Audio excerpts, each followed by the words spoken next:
heb het over toen, we waren jong en groen. We waren amper 20 jaren.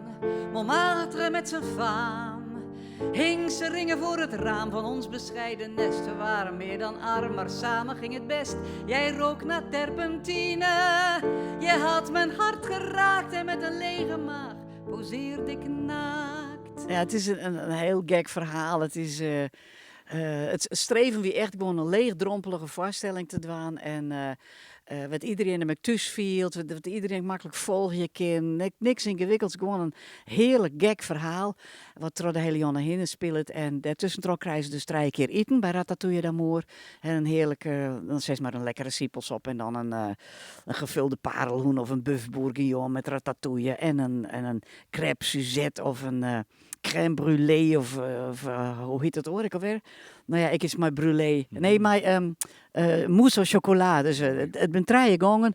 En het is gewoon super gezellig om met mensen aan tafel te zitten die stel nog nooit zoen haast. En dat ben dan misschien wel die toekomstige beste vriend. Dus dat is echt een hele leuke ervaring. La bohème, la bohème. De definitie van ongekend geluk. La bohème, petit paradis, het kon niet stuk.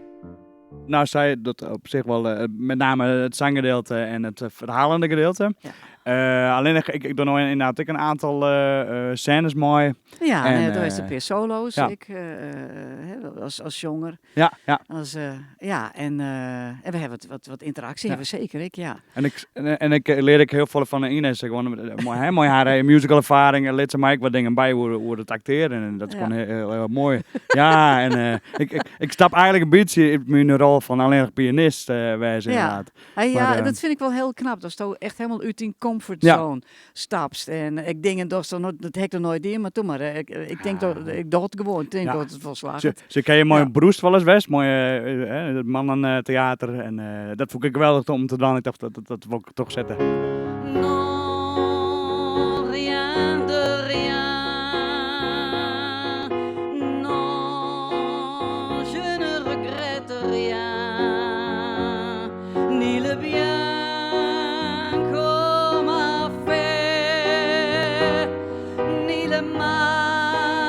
Haast alle dingen die het meesten kennen. Er zitten accenten in, ze kennen mij jongen. Het is ook interactief, want ze moeten ook rieden welke verneemde Fransen er voorbij rennen in die Sabere modeshow.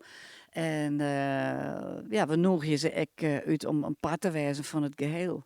Dus het is net alleen nog passief zitten en harkje, maar ze kennen ik mij waan. Het is interactief. Ja. Non, rien de rien.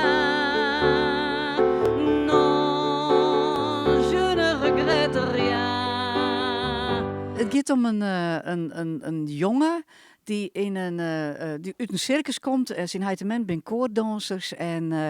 Maar ja, het circus is net zo heel florissant. Dus ze moeten er wat gekke stunts uithalen om de aandacht op zich te vestigen en heel te verzingen. En dat het... Ja, dat heeft bepaalde gevolgen. Het leek het heel dramatisch, maar het is het helemaal net. Het komt alweer helemaal goed. En dit is de zwerftocht van Énile Raconteur, de streetmuzikant. En die wordt dan assisteerd door Jean-Paul Piano. Mm-hmm. En